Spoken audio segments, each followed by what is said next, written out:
Welcome to InflexionPoint Podcast, where our mantra is cultivating change from the inside out. Join your hosts, Anita Russell, Mavis Bauman, and Gail Hunter, as we create a brave space for conversations about racism, personal transformation, and accountability. Conversation provides a means to dive deeply into your thoughts, ideas, and beliefs, and examine what emerges in your words, actions, and behaviors. The show is a journey towards anti-racism by cultivating change within yourself first and then out into the world. Learn to engage in racial dialogue using 4 tools: courage, conversation, relationship, and accountability. Discover how truth, reconciliation, and healing can emerge from honest and deliberate conversations. Manifest social change right now on InflexionPoint Podcast.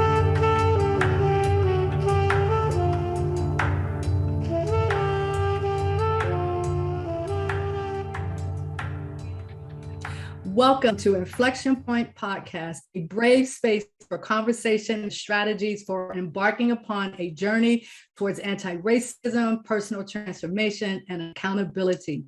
You can expect that we will always include self-reflective questions such as, what is your comfort level in talking about racism?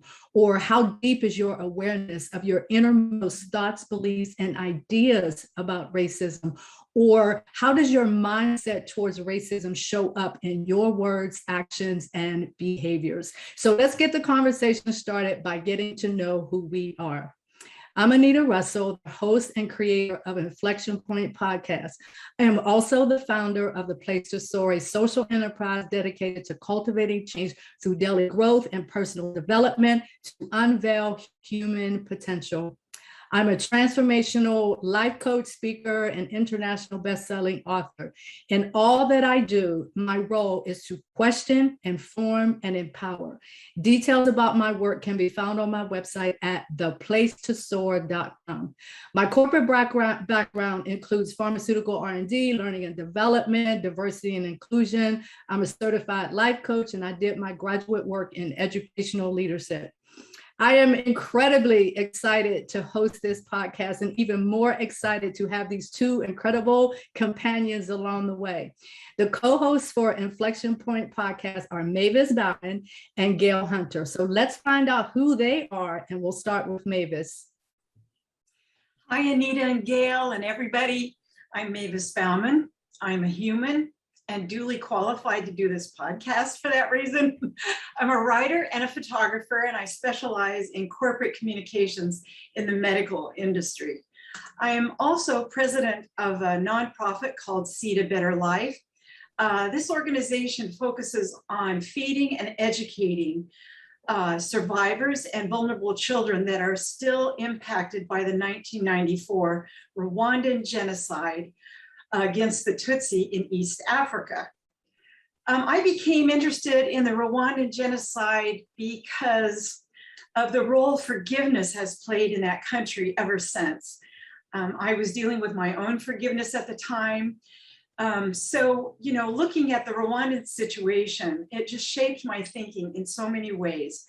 It shed light on the consequences of negative thoughts about any one group or hostile acts toward any one group. It has taught me that learning about each other leads to more understanding and living together peacefully. I grew up in Western Nebraska around people who look like me, white lady, mostly unaware of and uneducated about the issues of racism in the United States and around the world. I did go to college at the University of Nebraska in Omaha, and then did my graduate studies at the Fletcher School of Law and Diplomacy at Tufts University. And ever since graduate school, I've lived out on the East Coast, and I have just celebrated the diversity here. I really, really love living out here. I'm just thrilled that Anita asked me to be a part of this podcast. I am determined to look deeply into my own mind, my own heart, so that I can play a role, even if it's tiny, in bringing racism to an end. Thanks. Now for Gail. Hi, my name is Gail Hunter, and hello to Anita and Mavis and anybody that is listening to this podcast. I've been in private practice as a psychotherapist in the Pittsburgh area since probably 1979. I'm a Reiki master and a holistic practitioner. I use a lot of variety of different techniques, from EMDR and brain spotting to neurodevelopmental approaches, Reiki, source point therapy, theta healing, TFT, EFT, and other energy techniques. I've always believed in everyone's inner capacity to heal into life, to remember the truth of who we are innately, and to reconnect to a knowing of the abundance of possibilities we can manifest, and to remember we all come from the greatest source of love, and we always are connected to each other and to source. I'm also a founding member and the president of the board of directors of OMA, Center for Mind, Body, and Spirit. It's a virtual center, not an actual center. The website is www.omapittsburgh.org if you're interested in finding out more. It's a 501c3 nonprofit, and we provide holistic approaches for wellness and of self and family and community. We integrate a variety of different healing and therapeutic modalities in all the areas around wellness, fitness, health, and educational programs. I'll mention a few of our programs. One is called Art in the Garden. It's a year-round youth and family program, our summer day program, and our after-school program that we're working on developing and possibly joining with another organization called Kingsley House, who also supports our mission and coincides with our joint vision to really reduce violence and create an environment of harmony and reconciliation. Art in the Gardens programs address the impacts of childhood adversity and trauma on health and learning. One of the other programs that came from this is a trauma-informed care training program. And our vision is for Pittsburgh to become a model for best practices in trauma-informed care. To support this vision, we at OMA Pittsburgh holds what we call Surviving to Thriving seminars, which is a bridge designed to connect educators and community organizations and families and professionals all across the generations and the healthcare spectrum. We originally started OMA with a lecture series, which we continue to do, of monthly or bi-weekly events where we highlight holistic practitioners in the Pittsburgh area and actually beyond the Pittsburgh area. We all are currently doing it through Zoom, and hopefully at some point in time we'll be able to resume in-person lectures. Another program that we just started about a year ago is called Trauma Conversations, and we call it You Are Not Alone. It's a virtual monthly program that provides a forum for anyone who has experienced trauma from childhood or as an adult, and any type of trauma. Each session provides a panel of up to about 5 people who have been experiencing trauma in their own life or have experienced trauma in their own life. There'll be a therapist and a moderator, and it's done as a webinar, so it's fairly confidential for anybody to join. It was designed to create a space for the telling and sharing of our stories around our diverse life trauma experiences and to explore the connections between us all. And I will turn that back to Anita. Excellent, excellent. So the audience is probably wondering how in the world did these 3 women actually come together. So I'm going to tell you that I'm sort of the person that kind of links into Mavis as well as linking into Gail. And so I actually have a pretty long history, particularly with Mavis. I met her back in 2008. She and I were on a project in South Africa. We were implementing a program, a breast cancer awareness program. And Mavis is one of those kind of people that as soon as I met her, we were instantly friends. And so, we get on this long plane ride and it's, like 15 hours long or something like that. And we were talking and getting acquainted the whole entire time. And then when we get to our final destination, I remember one particular night when we were together in Mavis's cabin and we were just laughing and talking and just celebrating the idea that we were in South Africa to do something significant. And so that's an experience that I will never forget. I also had the opportunity to join her on one of the trips that she took to Rwanda. So I had the opportunity to experience her organization. And then let me tell you about Gail. I actually met Gail through an Uber driver, believe it or not. I always end up having really interesting conversations with Uber drivers. I use Uber pretty regularly. And this one particular instance, I was in a car with a woman, and we got to talk, and I literally got to my destination, and we sat there for at least, okay. And then let me tell you about Gail. I actually met Gail through an Uber driver, believe it or not.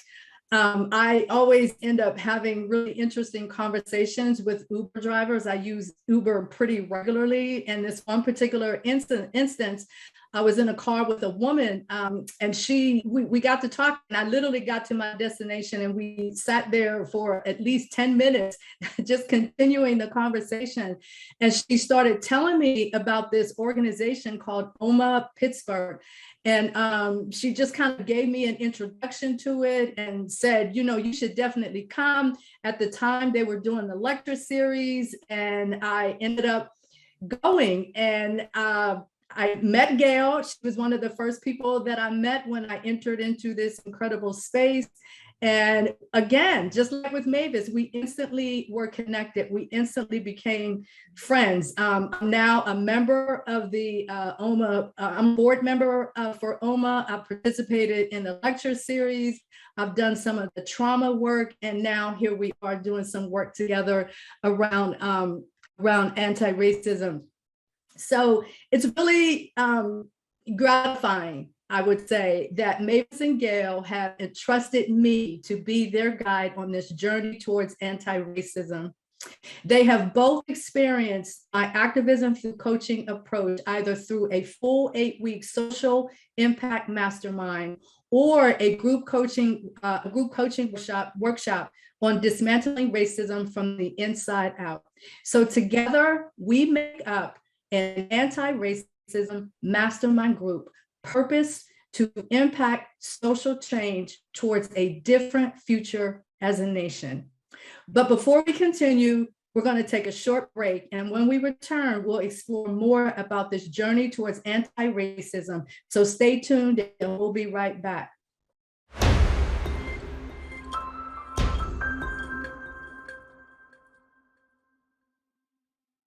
So welcome back to Inflection Point Podcast, a brave space for conversations about racism, personal transformation, and accountability. In this segment, we'll dig a little deeper into this notion of a journey towards anti-racism. So just to give you a little bit of background on how I came into this work, what some of my beliefs are, and et cetera. So I have this strong belief that in addition to laws and legislation or politics and economics, I strongly believe that personal transformation and accountability play a key role in manifesting social change in a racialized society. And transformation and accountability begins with awareness and understanding of racism in multiple dimensions: individual, personal, institutional, and structural. And I refer to all of this as cultivating change from the inside out. So whenever I coach individuals, I usually start with a fundamental question to get a baseline sense of where they are. So from a personal transformation perspective, how did your journey towards anti-racism begin? And how does accountability play a role in your story? So I want the people who are out there listening to answer those questions, but we're going to have Gail and Mavis also answer those questions. So Gail, take it away. All right. Well, I have taken Anita's 8-week social impact mastermind class last year and her 2-part group coaching workshop. And I've already been able to increase my own awareness significantly, which is the backbone of any change and transformation, I believe. I've always believed in equality for all, and I have the experience of protesting in the 60s and 70s for civil rights, feminist movement, for child abuse laws, domestic violence, and on. And I experienced the first 14 years of my life in a fairly socially, economically, and racially diverse small community. But at 14 years old, I moved to a completely white community and began to directly experience the racism that predominated the population. when people in the community burned a cross on the front lawn of a new Black family that moved into an expensive home in the area, I remember how shocked and outraged and frightened I was. I've always considered myself anti-racist, and through my experience with Anita's brilliant path of enabling an internal transformation into my own inner beliefs, which I believe have been imprinted upon me from my generations and society, I really have been able to release and reframe more remaining distortions of my own internal and subconscious belief systems. I believe that participating in the show will strengthen and facilitate the contribution of my own transformation towards anti-racism. I believe that our podcast can facilitate an increase in awareness of one's own beliefs regarding racial bias that have been imprinted from generations to generations and held within each of us, whether consciously or subconsciously. Only with an increase in conscious awareness can we truly begin to transform any distorted beliefs or thoughts or feelings or behavior. We cannot transform those beliefs without changing those behaviors, without changing those beliefs. I also believe that when we can change and become more authentically aware, we can create an attachment to what I call our universal truths. We all are human beings as a global humanity. We come to this life's experience from the same source, uniquely individual and collectively equal. Excellent, Gail. So one thing that I will say to our audience is that periodically as we go through, I'm going to throw on my coaching hat. And so I'd like to do that with you, Gail, if you don't mind. Sure. If you could share a little bit more about what was that experience like for you in going from a diverse, mixed kind of community into this all-white community? Like, so from that interior perspective, what was that experience like for you? It was really it was a culture shock. I mean, it was I went from a small community that was pretty diverse into a very rural area in southwestern Pennsylvania. And I mean, it was very strange looking around and just seeing everybody's white face. I mean, but then when whoever it was burned the cross in this family's front yard, that really kind of got. Yes. Yes. Yeah. Yes. So I've been I just working on trying to kind of walk that talk and believe that, yes. that this isn't okay.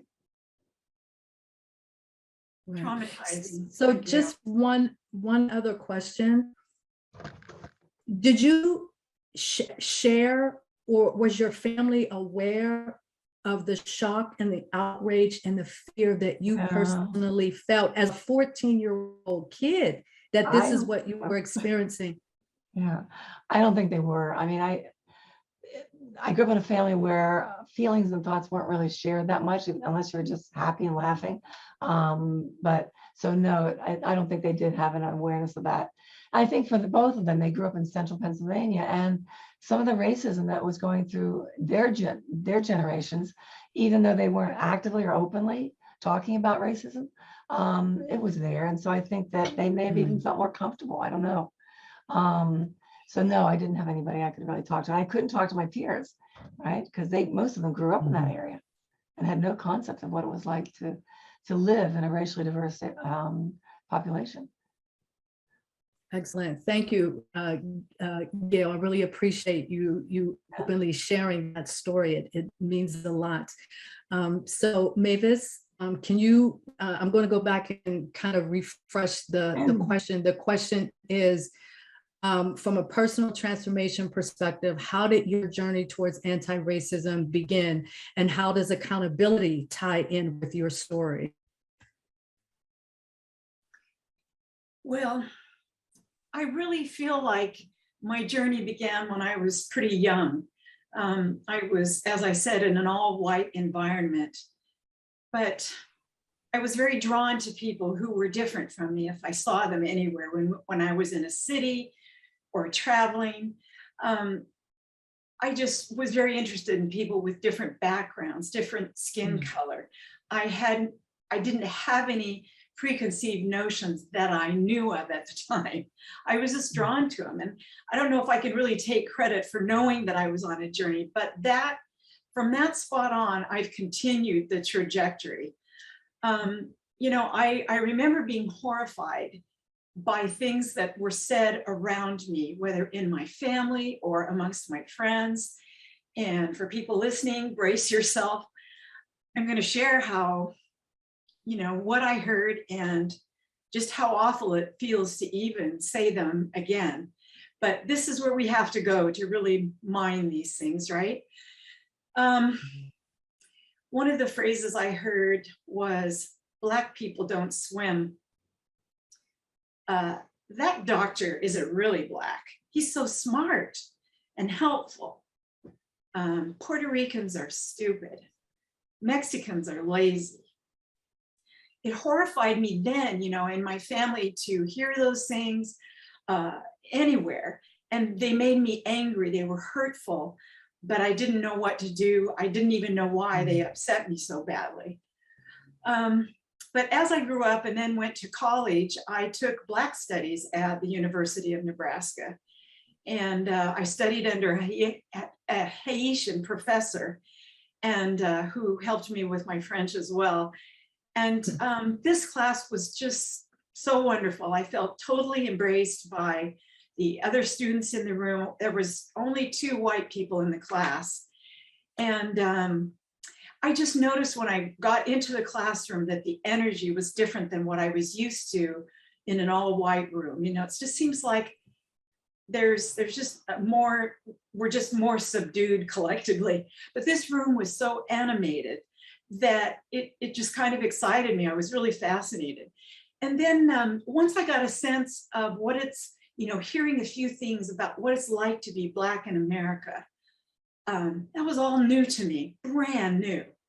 And once I knew that my classmates knew I cared, I felt embraced by them and completely comfortable asking questions and sharing my thoughts. I knew that if I was wrong, they would let me know. So that from that moment on, it kind of changed how I was in the room with other people of color. And I just learned so much then.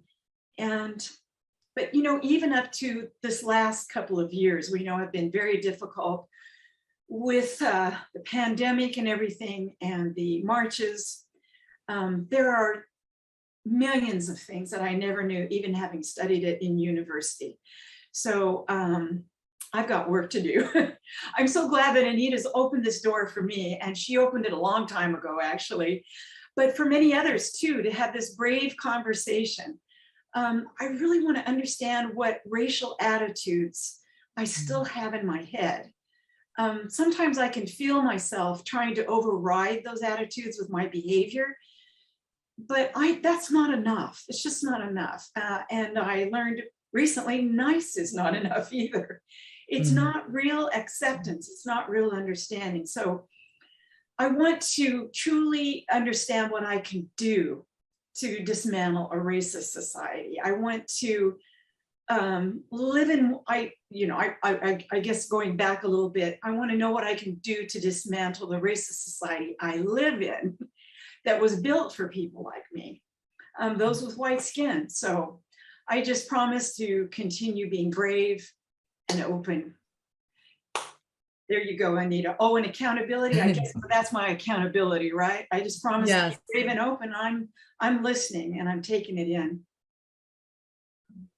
Excellent, excellent. So I would venture to say that you are quite the exception and quite the unique human being, and I think because this whole entire show is creating this space for bravery and courage, I say it was brave of you to go into a Black Studies program, not really knowing what to expect, because if you didn't know much about African-American history, so I'm sure there was a lot that you learned that you were just wasn't even on your radar screen and that sort of thing. So I commend you for taking such a bold step. So I just have one question. is there any one particular person that was a fellow student that you remember that really, really influenced you or impacted you in a way that helped to shape who you are now? Well, the first one that comes to mind, I'm sorry I don't know her name. It's been a long time. But I said something in class and she leapt out of her chair shouting at me. And it was so outside of my experience that I didn't know what was going on. But once I looked at other people, it was excitement. This woman was conveying to me excitement that I was interested. And, so it was so counter to anything that I had experienced, but it was fabulous. It was fabulous. Like in a lot of, I grew up in a Lutheran church, we all quiet all the time. And so to see that, like I was talking earlier, the animation, it took a little getting used to, and now I just love it. So I would give her a lot of credit, and I would give my professor a lot of credit. He saw me through several years and answered anything I asked. Excellent, excellent. So I'm just going to give you a little bit of my own story in answer to that question. So there's two things that really stand out for me. One is very recent. The other one, which I'm going to tell you about now, goes back to 1971. In 1971, I grew up in a suburb of Pittsburgh, Homestead, and there was a merger. And when that merger happened, it was an attempt at integrating the school, like surrounding three surrounding communities. And so one could look at that on the one hand and say, oh, that was really, really great. But the problem was, when I went to that school, so I ended up not going to my neighborhood school anymore, but I was going into the school in a neighboring town. And I can remember one particular day where I found myself, along with all of the other student body and teachers and everybody, standing in a big field across the street from the school building. And we were surrounded by police cars and there were flashing lights, emergency vehicles. And the reason was because someone had phoned a bomb threat into the school. And it was like something went off in me that sort of began to open up how I view myself as I walk through the world and how other people are viewing me as I'm walking through the world. And it just became this moment of realization that these people actually hate me or potentially hate me because I'm in the school with white children in the same classroom, in the same building, and all of that. So it was quite an incredible moment for me to kind of come to that realization that there really are people out there who would consider harming me simply because of the color of my skin. I mean, it turned out to be an idle threat, but there were lots of fighting. We fought that year and, we were under curfew. So this whole mixture of things that happened, even though what was supposed to happen was that we were supposed to be in this better education, better educational system and all of that, but it wasn't better. It didn't feel better to me as a 14-year-old kid, pretty much like Gail. It didn't feel better to me. So when I think about the idea of accountability, it also, one other thing that I want to share that kind of ties in with accountability is my grandson, Cairo. So I have this beautiful little grandson. He's just about 2 years old, or he'll be 2 years old in March, but he was actually born in March of 2020 as we were going into COVID isolation and all of that. And then shortly after that, we witnessed in May, Derek Chauvin murder George Floyd. And in June, my daughters were preparing for a Black Lives Matter protest in Pittsburgh. And we came to realize that we had 3 generations of protesting in our family. My mother, the thing that I experienced in 1971, going into this new school system. And now my daughters who are preparing to go out for a Black Lives Matter protest. And my daughter asked me a question. Cairo's mom asked me a question. And the question was, if I thought that he would have to protest in his lifetime for the same birthright, for the birthright to simply exist freely and peacefully in the skin in which you were born. And so that raised up this sense of accountability in me in terms of what can I do? What can I do? And out of that question, will Cairo have to protest? And what will I do? Now I find myself doing this podcast. It's part of the outgrowth of that. It's part of this whole idea that I felt compelled to take a stand and to hold myself accountable for playing a role in how we can change things so that Cairo doesn't have to protest when he gets older. And so when I think about the three of us coming together, it reminds me of three rivers in Pittsburgh. There's the Ohio, the Monongahela, and the Allegheny. They all come together at what we call in Pittsburgh, the point, right? But what's interesting about those three rivers coming together is that there's actually a fourth river underneath the riverbed. And it's actually called an aquifer, right? And so when I think about the three of us, we have these three separate lives, but our lives are on top of this system beneath that lurks below the surface, and that system is called racism. So we've decided to use the power of our own lives to draw attention to what lies beneath the surface in our nation. And this is our journey towards anti-racism and the creation of this anti-racism mastermind group. So it's time for another break. And when we return, we'll tell you more about our anti-racism mastermind group. So stay tuned and we'll be right back.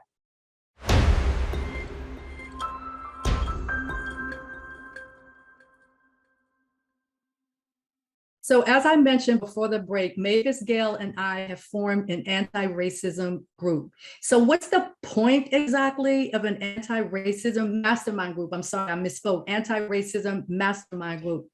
So if you're familiar with Tony Robbins, he describes a mastermind group this way: a group of peers who meet to give each other advice and support, brainstorming, educational, it's personal, it's a meeting of the minds and seeking truth, speaking truth.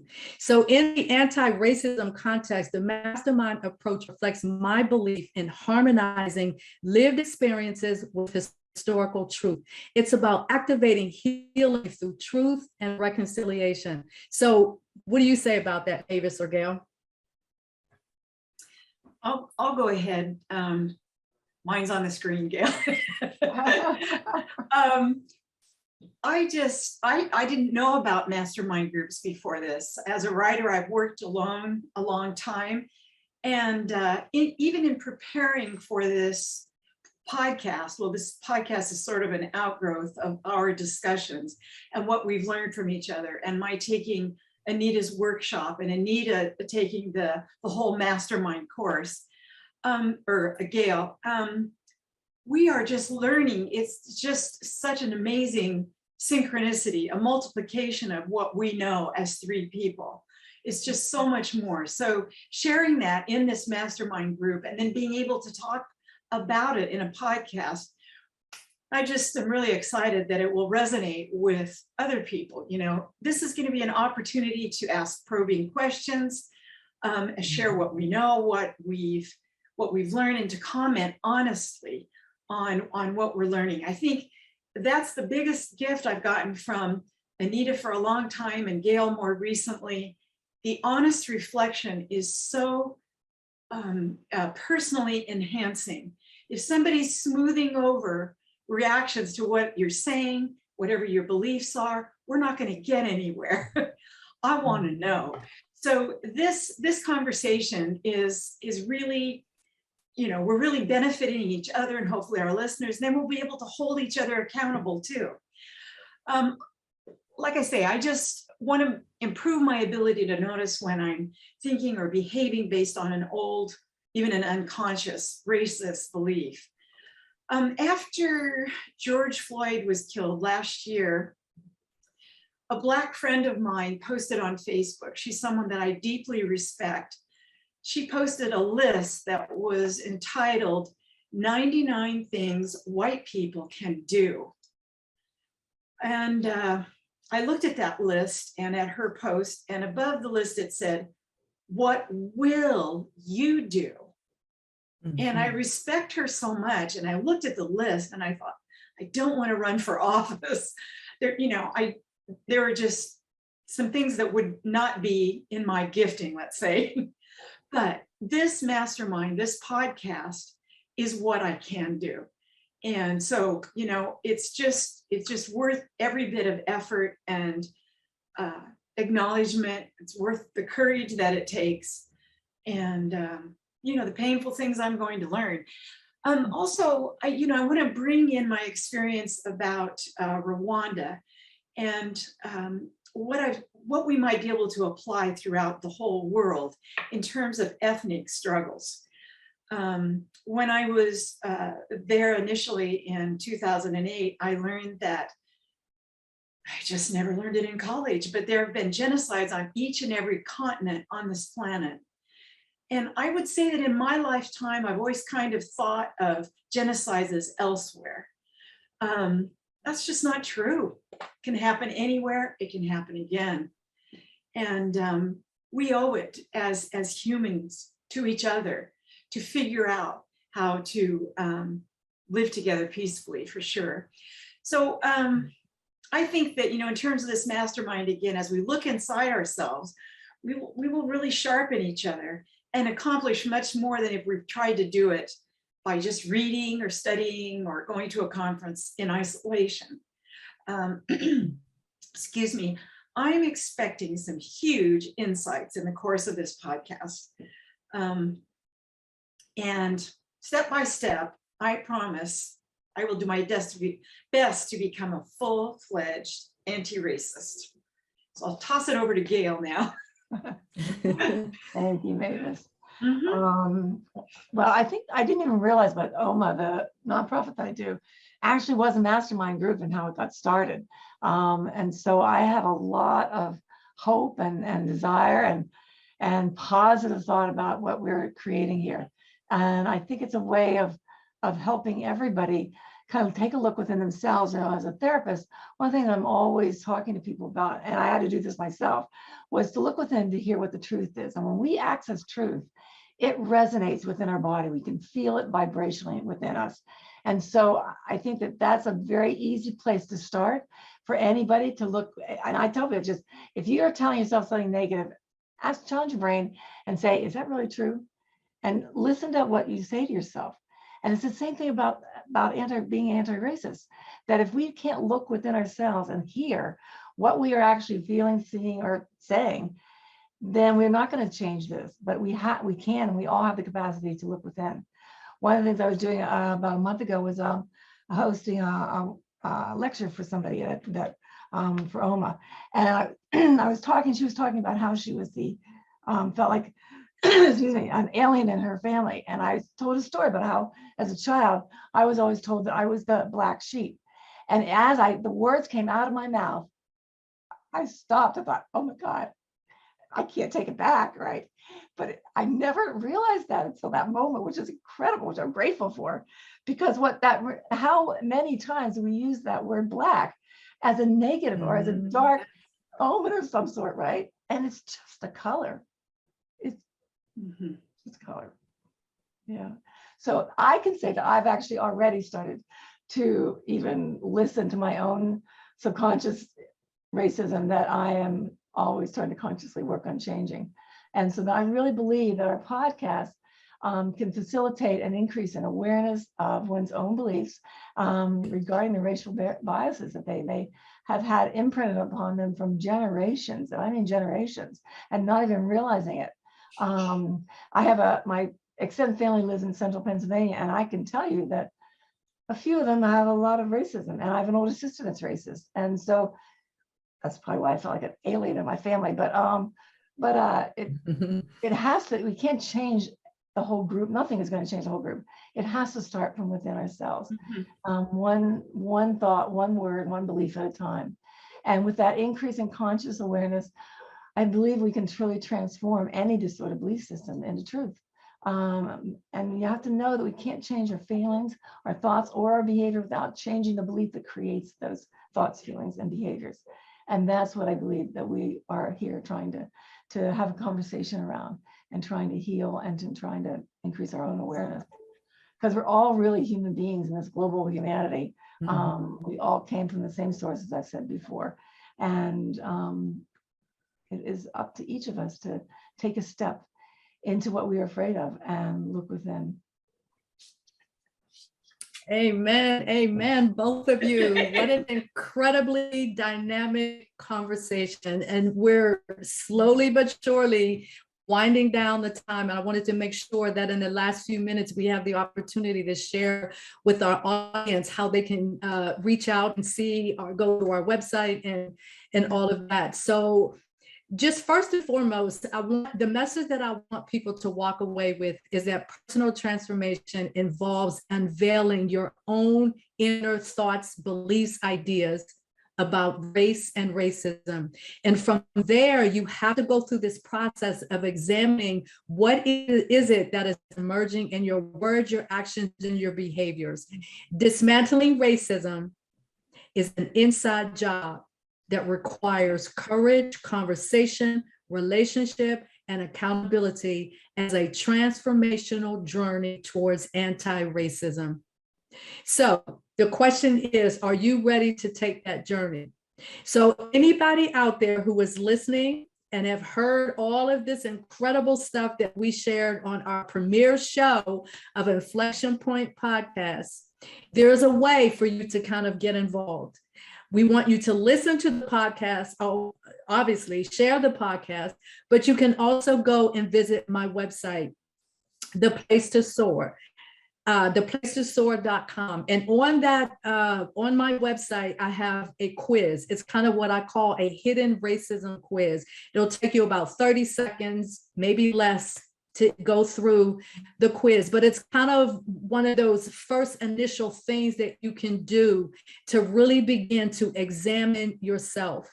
So it's not about looking externally and, looking at this and, we know there's systems, we know there's institutions that are based on racism, but this conversation is about you and what is residing within you. And so I'd like you to go and visit placetosoar.com, take a look at that hidden racism quiz, and you can even apply for a discovery call with me to kind of get a better sense of what this work is going to be bringing forth as we move forward. So Gail, if you wouldn't mind sharing a little bit about your work and how they can get in contact with you and, visit your website and all of that. Sure. Well, the website for OMA is www.omapittsburgh.org. I don't personally have a website. I've always been blessed with having a number of people that I was seeing as clients. So I was always afraid if I put too much out there, I wouldn't be able to handle that many people, and I was already working 50 plus hours a week. So, but you can reach me at gail.hunter@omapittsburgh.org as one way of reaching me if you're interested in anything more, or just go to the website and see. I want to say, I really believe that when we're courageous and we choose to look in that mirror within ourselves, we really will step into a journey of self-actualization and empowerment that must be present in order to stop and to manifest change towards anti-racism personally. I really think that's the goal first. And then from doing that, we can do it more nationally and then globally, one small step at a time, as they say.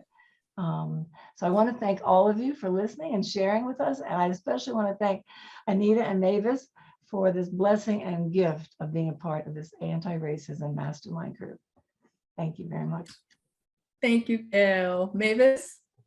You're a blessing too, Gail. Thank you. would like to encourage people to go to the website for my organization as well. Again, it's called Seed of a Better Life, and the address is seedofbetterlife.org. On that site, there are links to some pretty helpful summations about the Rwandan genocide. There are a couple of videos of people discussing it. So if you want to get some of that background to just settle in, that's a good spot. Also, you'll see on my website a phrase that I've used a few times. One of my earlier board members came up with it. Small acts change lives. And that's where I live, that there's so much need, there's so much suffering in the world, but we can all do something. Even if it's changing a belief, it's big. If it's giving somebody food for a day, it's big. So that's the philosophy behind the nonprofit. And I think you'll see by reading on the site too, just how extremely important it is to acknowledge each other as fully human, no matter our differences. I think we've all heard conversations dismissing an entire group of people, an entire country, an entire religion. In that process, we lose our humanity, ourselves. So we just need to stay in that space where we're seeing each other as human. I think that's going to be a more amenable place for learning too. I always like to tell this bit I read in a book by Jean Fitzgerald. He's a Frenchman who wrote 2 books about the genocide, one from the point of the killers, one from the point of the survivors. You can imagine the content was pretty rough. But in the book about the survivors, it's called The Antelope's Strategy. He interviews one survivor and says, how can you live next door to people who killed your family? And the survivor says, when God smiles on us, when we have work, when we have a job, when we're safe, it's okay. But when we don't have those things, resentment grows. So this ties in once again to the small acts. Whatever we can do to make God smile on everybody, it's going to make a difference. I'm believing for that. So I think that, I guess I wanted to say, I just really appreciate our listeners. A lot of people that I have talked to about this podcast are excited about it, which excites me. I just want to thank you, Anita, for giving us this opportunity, for coaxing me into the ring for sure. And listeners, I want to invite you to just take some time with Anita, Gail, and me. Just kind of relax into it. I think you'll be surprised what comes to your mind and what you might learn about yourself. So stay open, stay calm, and stay curious. Thanks. Thank you, thank you, thank you. So to our audience, you have been listening to Inflection Point Podcast with Anita, Mavis, and Gail, also known as the Antiracism Mastermind Group. So join the conversation in our next episode as we dig deeper into the Cairo question. And remember, dismantling racism is an inside job. Our show airs the first and third Wednesday of every month at 3 p.m. Pacific time and 6 p.m. Eastern time. So we look forward to seeing you in our next show. Thank you for listening to Inflection Point Podcast, where our mantra is cultivating change from the inside out. The journey towards anti-racism and social change doesn't stop here. Truth, reconciliation, and healing come from ongoing, open, honest, and deliberate conversations. Continue to dive in and deconstruct your thoughts, ideas, and beliefs as we band together to manifest social change. Tune in to Inflection Point Podcast every first and third Wednesday at 3 p.m. Pacific, 6 p.m. Eastern, here on TransformationTalkRadio.com for more conversations about how we can cultivate change from the inside out.